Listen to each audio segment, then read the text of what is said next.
Nós temos um tema aqui que é extraído de uma passagem do Paulo. Muitos de nós já lemos o livro Paulo e Estevão, mas eu vou fazer uma recomendação especial. Quem não leu ainda, está na condição daquela pessoa que tem um lugar muito bonito para visitar, que todo mundo fala, que todo mundo gosta, que todo mundo recomenda, e a pessoa fica postergando para ir, sabe? E aí é hoje, amanhã, o mês que vem, é o final do ano, é o feriado, é isso, é aquilo, e não vai. E aí chega no fim e acaba não conhecendo um lugar bonito que poderia ser conhecido pela gente, não é? O livro Paulo e Estevão é mais ou menos a mesma coisa. Todo mundo fala a respeito dele, todo mundo comenta, todo mundo fala da riqueza de detalhes, de todas as informações que o Emmanuel tirou para colocar nesse livro. A maioria de nós conhecemos em que ocasião o Chico fez isso, como que foi a dificuldade de fazer esse livro. A gente percebe que é uma verdadeira obra-prima da literatura espírita. Tanto isso é real que a Federação Espírita uma vez imprimiu um livro e tinha capas de ouro. As capas tinham filetes de ouro, sabe? Fios de ouro, e deram para o Chico, ofereceram para o Chico, né? Como se ele fizesse questão dessas coisas. Acabou dando para alguém, mas tudo bem. Fizeram uma comemoração, né, do livro, e todo mundo sabe também que condição, por exemplo, o Chico teve que ir num quartinho emprestado lá da família lá da fazenda, né, da fazenda modelo lá, do Sr. Joviano. As dificuldades que teve para escrever esse livro, porque no começo ele não conseguia escrever. Quando ele estava fazendo uma página, acontecia alguma coisa, caía o tinteiro em cima da página e perdia a página, perdia. E aí, em um determinado momento, ele viu que vinha um bicho muito estranho, né? Vindo na direção dele, e era um sapo. Aí o sapo ficou na porta da salinha que ele psicografava e ficou sentado ali, né? Ficou ali, aqui, com aquela característica dele, respirando ali, né? Ficou ali sentado, ficou ali por um tempo. Depois, em um determinado momento, o Chico teve uma visão e mostrou que esse sapo, na verdade, ele era gigante, era um sapo enorme, né? Que ele se apresentava para a espiritualidade, um sapo enorme. E isso impedia que os espíritos se aproximassem, os espíritos brincalhões, aqueles espíritos malfeitores, porque eles tinham medo desse bicho. Então o sapo ficou lá até o dia que o Chico terminou. No dia que o Chico terminou, o sapo pegou, saiu pulando e foi embora. Então essa é uma das curiosidades, né, que a gente tem no livro Paulo e Estevão. Mas a respeito do livro, todo mundo já sabe que o Estevão é o Gesiel, que era a irmã da Abigail, né, que tinha o paizinho lá. Estou esquecendo o nome do paizinho. Alguém lembra o nome do pai do Gesiel? Ninguém lembra? Então, e o Gesiel teve uma característica, ele foi escravizado, porque o pai teve um problema lá com os romanos. Ele foi fazer umas comprinhas lá no mercado e estava passando pela cidade um romano muito importante, e esse romano tinha um monte de soldado, né? Aí ele passou, e quando ele passou assim, tinha um bando de soldados tomando alguma coisa em algum lugar lá, e ele cumprimentou os soldados. Aí os soldados ficaram invocados e falaram: como é que você cumprimenta a gente que é representante do César, um lixo que nem você? Bateram nele, saiu sangrando, cambaleando, né? Foi embora pro mercado. Aí ele fez as comprinhas dele, quando ele voltou, ele falou: bom, não vou falar nada, né? Ele não falou nada. Aí os soldados bateram nele de novo, falaram: como é que você ousa não cumprimentar os soldados romanos, né? Quer dizer, não teve jeito, ele ficou com um ódio lascado. E ele caiu numa armadilha, porque depois saiu lá um decreto que esse romano, que tinha terras nessa cidade, ele ia dedicar um dia para todo mundo que tivesse alguma queixa sobre Roma, sobre os soldados, sobre qualquer coisa relativa à cidade, que ele ia ouvir todo mundo, que ele ia resolver o problema de todo mundo, né? Se tivesse uma queixa. Aí ele caiu na armadilha, porque ele estava tão nervoso com isso, ele achou que ele deveria relatar isso, né, pro chefão lá, né? E falou lá, a Abigail ficou apavorada, porque a Abigail era a filha querida, e o Gesiel também, um filho querido, que trabalhavam na terra, eles tinham um pedacinho de terra. Então ficavam ali, trabalhavam ali naquele pedacinho, né? Eles falaram: não, pai, deixa, não se incomoda, sabe como são os romanos, não vai adiantar, não resolve, isso aí pode ser um problema, não faz isso. Mas ele estava imbuído de tanta raiva, de tanto ódio, que ele foi reclamar. Aí quando chegou lá, reclamou, o cara ouviu. No final ele falou assim, você tem as terras do lado da minha, né? Sabe que eu estava precisando do seu pedaço de terra para completar o meu lote lá, né?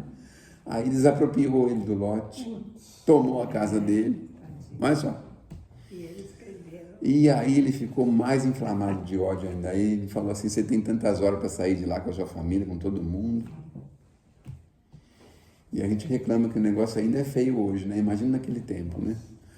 Aí ele chegou lá, ele estava tomado de ódio, ele foi lá e falou, vou botar fogo na plantação desse romano, aproveitou uma oportunidade, foi lá, pôs fogo. E depois o Gesiel, apavorado, foi lá tentar ajudar a apagar e tudo. Bom, foram presos, vamos resumindo melhor, né? Foram presos, chicotearam o pai e o Gesiel teve um pouco de compaixão, de misericórdia, porque ouviram falar. Ele só não morreu na hora porque ouviram falar que o Gesiel ajudou a apagar o fogo, ajudou os empregados, os escravos que ele tinha lá e tal, né? Então não morreu na hora, foi só chicoteado lá. O pai não aguentou, morreu e o Gesiel foi escravizado depois do chicote lá. E a Abigail foi expulsa e teve que sair para o meio da rua, obviamente ela muito bem acompanhada, ela acabou encontrando com um amigo da família dela, né? Esse amigo acolheu e tomou conta dela, apesar dela ficar muito assim, triste com toda essa situação. Bom, o tempo passou, o Gesiel escravizado, todo mundo sabe, né? A gente às vezes tem uma ideia de injustiça, não tem? A gente acha que é injusto, isso é injusto, que não é injusto, tem que ser justo nisso, tem que ser... Mas o camarada foi escravizado, imagina só. Então, os escravos, como é que os escravos morrem? Morrem na escravatura, né? Não tem jeito, eles morrem ali no trabalho, não tem muita saída, né? Mas todo mundo deve se lembrar que ele está lá no barco, no navio, foi levado para remar, né, os navios de Roma, e foi o melhor funcionário, porque todo mundo reclamava da escravidão ali naquele lugar sujo, molhado, pouca comida, uma confusão. Quando fala pouca comida, eu fico pensando em mim, né? Porque de vez em quando a gente almoça, fala assim, meu Deus, só deram isso, só serviram isso aqui, né? A gente fica assim, né? Ontem mesmo eu fui fazer um almoço com os clientes e aí na casa dele tem um hábito, né? Eles põem um negocinho de arroz assim, uma coisinha de feijão, 4 batatinhas fritas e um pedacinho, uma rodinha assim, de bife. E aí tem um matinho por cima, assim, eu falei, misericórdia, o que é isso? Mas é chique, né? A gente reclama, não reclama? Meu Deus do céu, você imagina o que aqueles escravos comiam no navio? Pensa só, uma coisa dessa. Meu Deus, bom, eu sei que aí ele falava sempre que todo trabalho é de Deus, que não é um trabalho escravo, todo trabalho é de Deus. Olha só a resignação dele. Remava lá com todas as forças dele, aí um figurão lá ficou doente, um tal de Sérgio Paulo, ficou doente, jogar no mar não podia porque ele era romano, era um figurão romano, não podia chegar no porto lá, cadê o cara? Jogamos no mar porque ele ficou doente. Não podia, se fosse um escravo até podia, né, mas, enfim. Aí designaram o melhor escravo, e quem era o melhor escravo? O Gesiel. Aí colocaram o Gesiel para cuidar, o Gesiel cuidou com muita atenção, com muito carinho. O homem curou, só que depois ele deu mostra da doença do homem, pegou a doença do homem. Aí o homem lá da embarcação falou, pegou a doença, vai contaminar todo mundo, vai morrer todo mundo, agora a gente jogar ele no mar, dar comida para os peixes. Só que o romano falou, não, foi ele a única pessoa que salvou a minha vida, né? Eu não posso, eu tenho uma dívida com ele. Aí pediu para o homem do barco aproximar da costa, que ele ia pôr ele num barquinho, dar um dinheirinho, uma túnica para ele ir para a costa, e lá ele se virava, doente mesmo, que cada um com seus problemas, né? Então, ele fez isso, ele salvou a vida do Gesiel, pôs ele no barquinho, levou ele para a costa, levou ele lá. Bom, mas vamos dar um pulo agora, um salto. O Paulo estava muito bravo porque o movimento cristão tinha crescido muito. E aí ele começou a perseguir os cristãos, todo mundo sabe disso, né? Ele tinha todo o poder, então ele era réu, ele era juiz e ele era, o que mais? Ele era réu, juiz e investigador. Não tem nenhuma semelhança com as coisas de hoje, viu? Isso aí é uma coisa lá de, né? Era uma coisa lá de 2000 anos atrás. Aí o Paulo conseguiu uma ordem, porque tinha um tal de Ananias que tinha passado numa fazenda onde morava a Abigail. E ele conversou com a Abigail e converteu a Abigail para o cristianismo. Aí o Paulo quis morrer de catapora, falou, esse aí tem que morrer, vou ter que catar ele de qualquer jeito. Fez uma diligência lá, reuniu alguns da Polícia Federal e tal, foram lá atrás do Ananias. Foram atrás do Ananias. Bom, todo mundo sabe que no meio do caminho, o Saulo, que não era Paulo ainda, o Saulo, você sabia que quando muda de nome, muda a missão da pessoa? Então, por exemplo, assim, se você está numa lista de uma empresa que tem o seu nome como Coringa e você tem um outro nome, então é sinal que naquela empresa você tem uma função, entendeu? Aí eles nominam as pessoas tudo com nomes diferentes, assim, outros nomes, né? Amigo do meu pai, sabe assim, eles vão nominando as pessoas assim, né? Porque é outra missão, é outra tarefa. Então, Saulo, ainda Saulo, muito bem, resolveu ir atrás do Ananias porque ele tinha um ódio terrível. A Abigail pedia muito para Paulo intervir e achar o irmão dela, que ela tinha quase certeza que ele estava vivo. E o Saulo, apesar de todos os esforços, não conseguiu achar o Gesiel, porque o Gesiel caiu naquela cidade, foi assaltado logo em seguida, e aí os próprios ladrões, pela forma que ele conduziu o roubo, acabaram levando ele lá para uma casa chamada Casa do Caminho, que era a casa do Pedro. E como ele era muito espiritualizado, quando ele teve contato com os ensinos de Jesus, na mesma hora ele falou, é o Messias que era para ter vindo, que veio, né? Aí ele aceitou Jesus muito rapidamente, se curou na Casa do Caminho e começou a trabalhar na Casa do Caminho. Bom, aí o Saulo está indo para Damasco, atrás do Ananias, e no meio do caminho ele vê uma luz muito grande, e de repente o camelo se assusta, levanta, ele cai do camelo e começa a falar sozinho. Os soldados que estão com ele falam, eu acho que ele ficou xaropão, acho que é o sol quente na cabeça dele, né?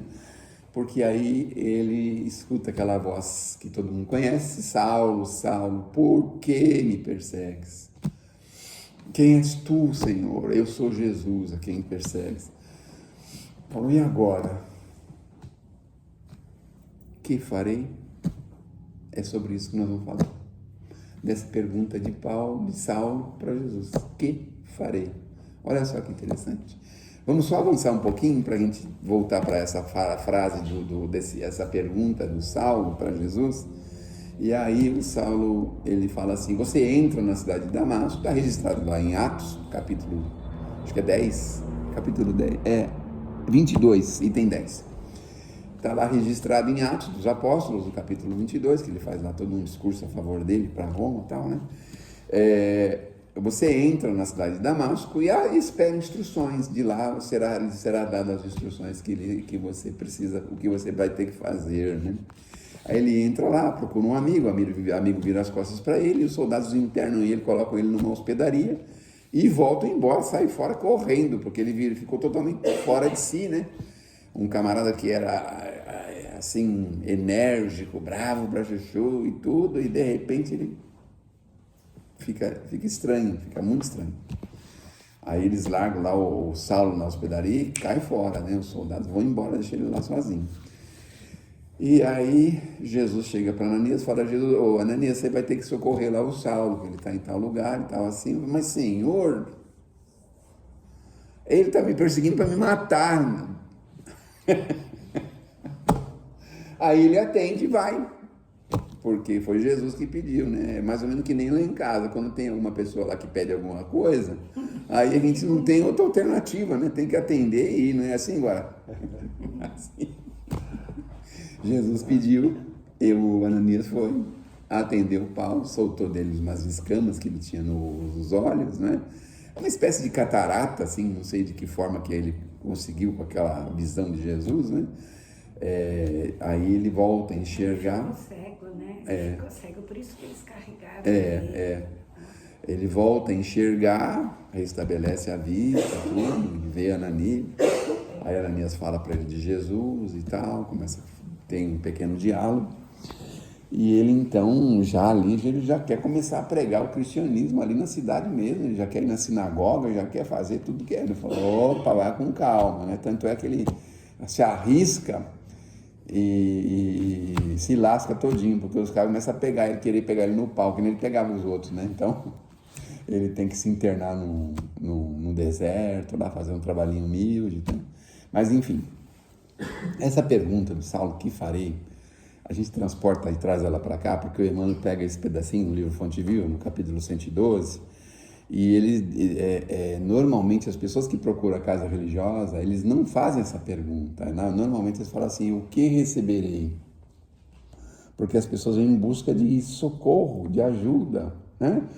Vai receber uma cura, vai receber uma orientação emocional, uma ajuda financeira, as pessoas vêm atrás disso nas casas religiosas.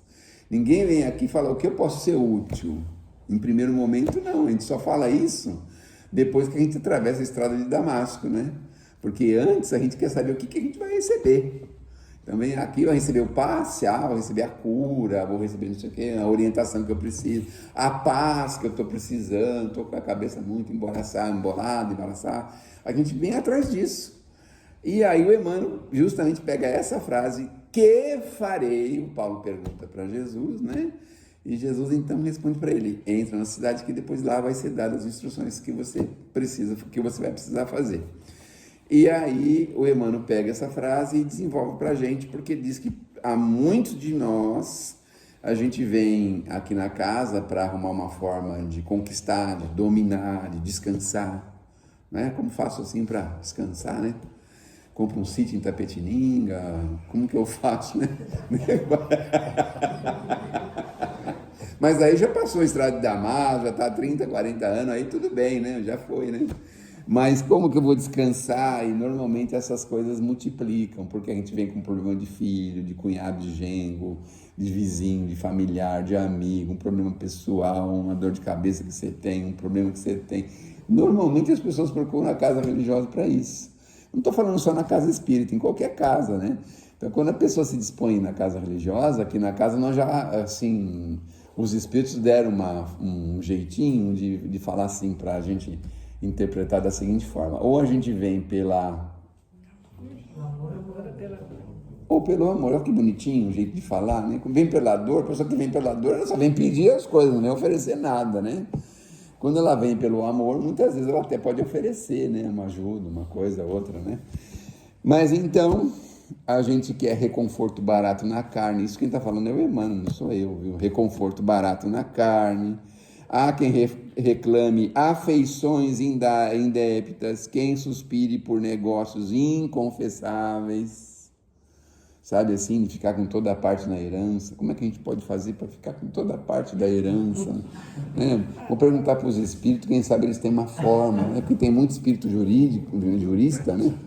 Aí eles podem dar uma forma aí, sei lá, né? Então, a pergunta do apóstolo, no justo momento em que se vê agraciado pela presença divina, é padrão para todos os aprendizes. O grande trabalhador não pede transferência da terra para o céu e nem descamba para sugestões de favoritismo.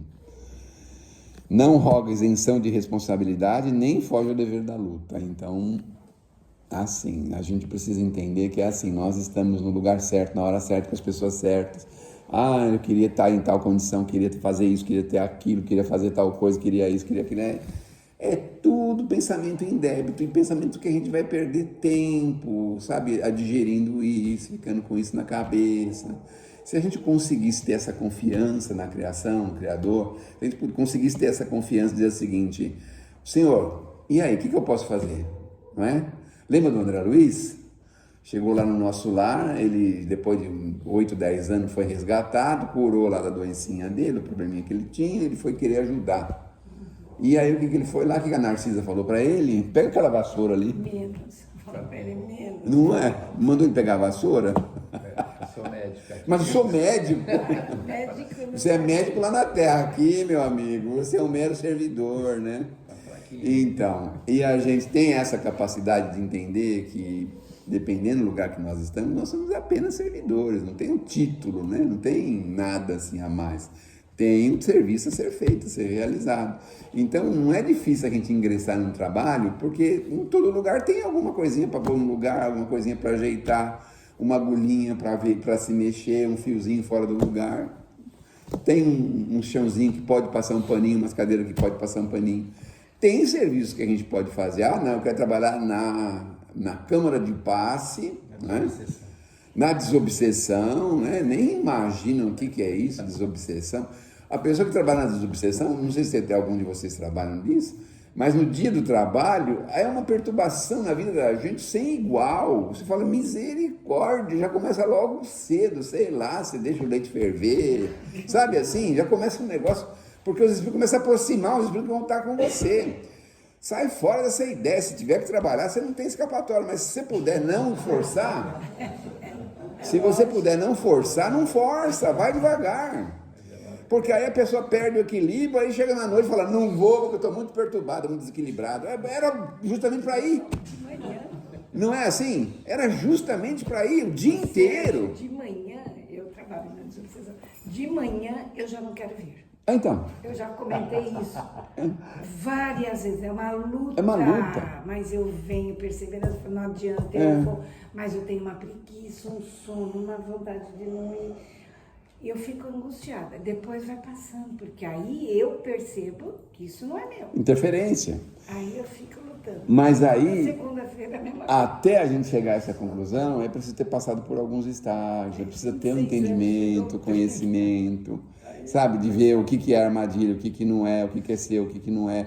Ah, as coisas dão errado, esquece a chave, não sei das quantas, o fogo, será que ficou ligado?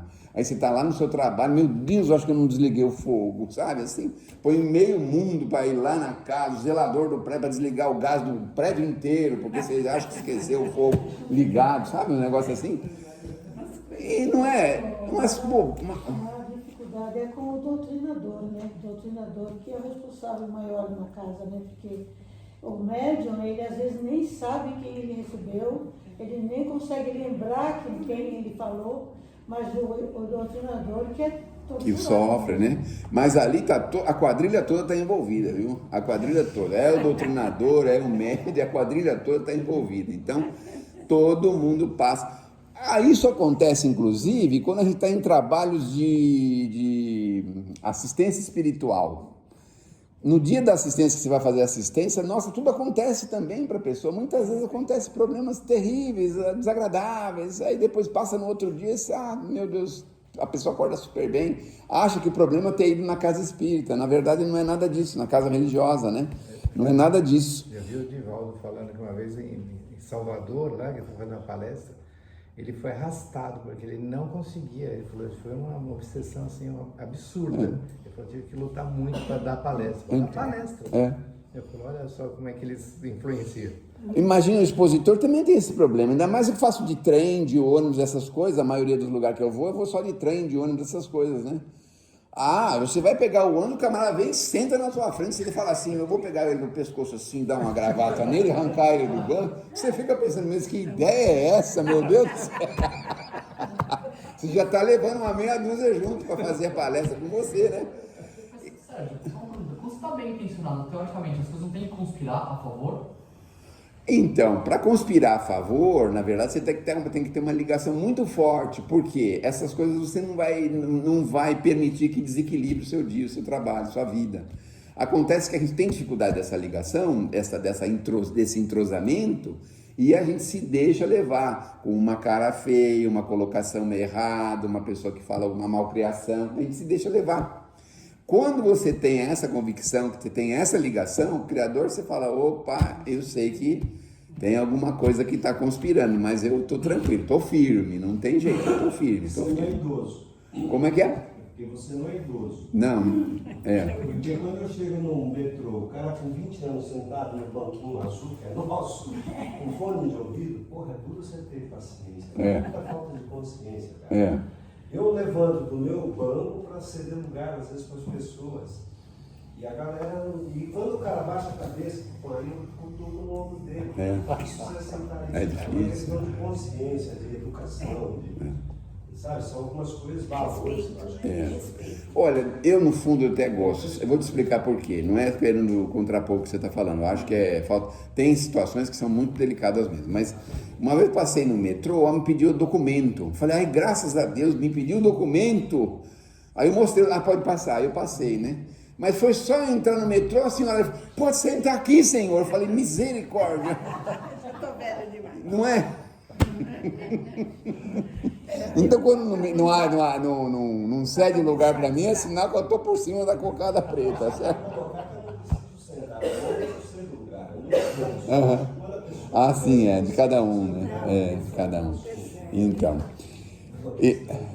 então a gente vai passando o dia, então você vê a questão da mediunidade. Mas aí vamos voltar lá para o Paulo, né? E vamos voltar aqui para a nossa lição, porque Paulo pergunta para Jesus, o que eu faço agora? E agora? O que eu faço? Né? Porque ele tinha todo o poder na mão, tinha tudo na mão, podia fazer o que quisesse, tinha recurso, tinha família a favor dele, a nata da sociedade israelita estava junto com ele. Imagina só, o camarada de repente vira desse jeito, vira a chave, né, que eles falam, né? Então, para a gente pensar no que nós podemos ser úteis na casa espírita, na casa religiosa, em qualquer lugar que nós estivermos. Essa é a atitude digna de um cristão. É como se nós estivéssemos encontrando com Jesus a todo momento. Então você está no mercado, por exemplo, você vê lá alguma situação que você fica meio em dúvida, fala, e aí, Senhor, o que eu faço? Atendo, ajudo, completo o dinheiro, não dou dinheiro, deixo passar na frente, não deixo. Então é a cada momento que a gente vai vendo isso, né? Você chega em casa, por exemplo, você vê uma piona cheia de louça, aí você pergunta para Jesus, e aí, Senhor, o que eu faço? Eu lavo essa louça, deixo para amanhã, faço que não vejo, né? Agora tem uma vantagem grande, porque agora a porta principal da minha casa é na sala e a cozinha fica longe.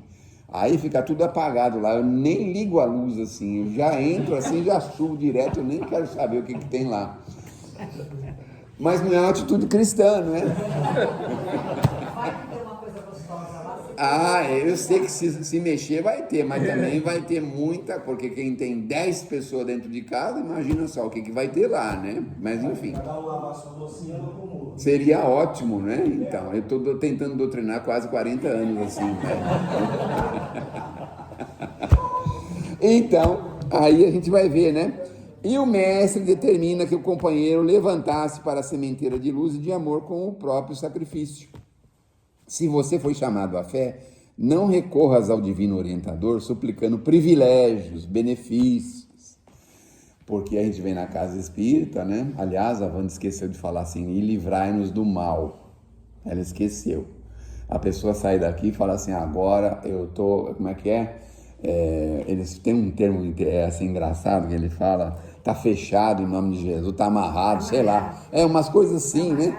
Então você já está tranquilão, você sai na rua e não sei o que, você acha que Jesus vai te proteger na tua casa, vai fazer uma faxina na tua casa.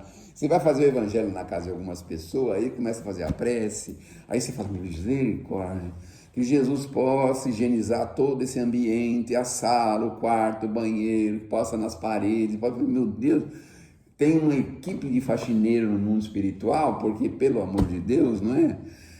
A gente com as nossas emanações, com os nossos pensamentos, com o produto daquilo que nós estamos vivendo dentro de casa, que a gente mantém a casa limpa. Claro que tem a parte material, né? Mas a parte espiritual, eu não acho que é sobrecarregar os espíritos, até porque uns meses atrás eu devo ter trazido um folhetinho aqui de uma história interessante, um folhetinho de um processo obsessivo, que eles contam no final, Bezerra conta no final, o trabalho que eles tiveram que fazer na casa do homem, né? Vocês lembram disso?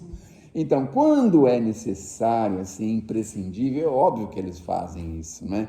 Então, a gente vai vibrar pelas pessoas na necessidade de reequilíbrio, de pensamento mais cristão, de ideia mais cristã. Então, é isso que a gente vai se oferecer. E a gente também tem que pensar o seguinte, no que nós estamos fazendo algum pequeno sacrifício, porque às vezes a gente passa a vida inteira sem um mínimo sacrifício, a gente detesta fazer um sacrifício.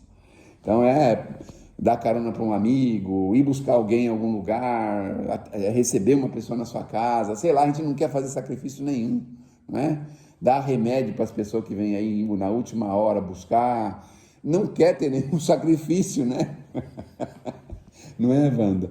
Então, ele fala isso pra gente, olha, que se levante para a sementeira de luz e de amor com o próprio sacrifício. Se você for chamado à fé, não recorras ao divino, suplicando privilégios e benefícios, que justifiquem a tua permanência na estagnação espiritual. A gente consegue identificar quando a gente está estagnado? A gente não consegue, porque é muito confortável. Vocês sabiam disso? É muito, muito, muito confortável quando a gente está estagnado. Eu percebi isso agora que eu mudei de um apartamento para uma casa. Eu falei, misericórdia, o que eu fui fazer na minha vida? Então é assim, a boia aqui não funciona, aí resolveu a boia, ufa, ficou uma semana para resolver a boia, ótimo, maravilha. Aí chega a conta de água, você fala, meu Deus do céu, no apartamento a minha cunhada podia tomar banho o dia inteiro, que todo mundo tinha que pagar a água dela, né? Sabe? Dividia. Você estava estagnado, é isso que eu percebi. Eu falando, você entrava com a carrão lá na garagem, subia do apartamento, põe a chave lá, sabe? Mas a sua consciência não lhe cobra? Na estagnação? Sim. Na maioria das vezes porque é muito confortável. No fundo, a gente busca o conforto ilimitado. Ilimitado. Por que tem hotel 5 estrelas? Não é conforto ilimitado? Ah, pega lá, restaurante, não sei o quê. É o conforto ilimitado. E isso faz a gente estagnar. Fica... Claro que deve ter momentos que a gente faz assim uma espécie de reflexão e fala assim, nossa, mas as coisas estão tão devagar, tão parado, né? Nossa, sempre a mesma coisa.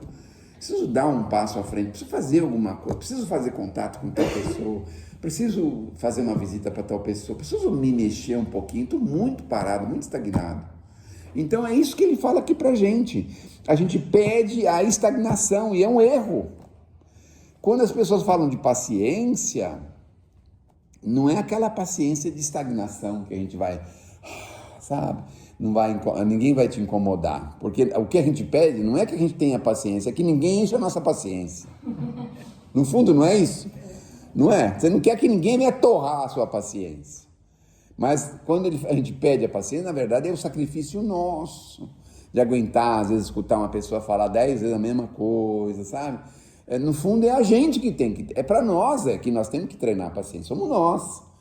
Então, a gente não quer isso de jeito nenhum. Procuremos com o Senhor o serviço que a sua infinita bondade nos reserva e caminharemos vitoriosos para a sublime renovação. E aí vem essa pergunta, o que nós estamos fazendo nessa grande engrenagem? Será que a gente está confortável de vir uma vez por semana na casa espírita e pronto, tô sossegadão? Aqui na casa ainda tem uns problemas, né? Porque de vez em quando o povo inventa. Aí, eu vou fazer a campanha da cesta básica, eu vou fazer a campanha vai ter... Não tem mais baile, né? Mas antigamente tinha baile, tinha não sei o quê. Vai vir no final do ano, dia das crianças, não sei o quê. Então, tá sempre... Por isso que os espíritos mexem com a gente. Porque senão a gente vai fazer igual a gente fazia na outra religião que a gente ia. Senta, levanta, senta, levanta, senta. Come um pedacinho de pão, toma um golinho de vinho e vai embora. Sossegadão, estou justificado, olha só. Não estou fazendo crítica, mas estou dizendo assim, a gente, não é, e voltava anos e anos e anos a fio, sem nenhuma preocupação maior, sem nada. Aí o padre ia fazer lá uma campanha, ai, nossa, o padre, vou dar uns 2, 3 reais para ajudar na campanha, né? Quermesse. Vai na quermesse, está fazendo um favor lascado, uma quermesse dá um trabalho, vocês devem saber disso. Meu Deus do céu, muita gente quase morre de trabalhar. Aí o camarada vai a única coisa que eles pedem é a pessoa ir lá, gastar algum dinheirinho, aí a pessoa vai lá, fica regateando, não sei o que, isso aqui é demais, isso aqui é bobagem e tal, e sai de lá, compra uma pipoca e vai embora.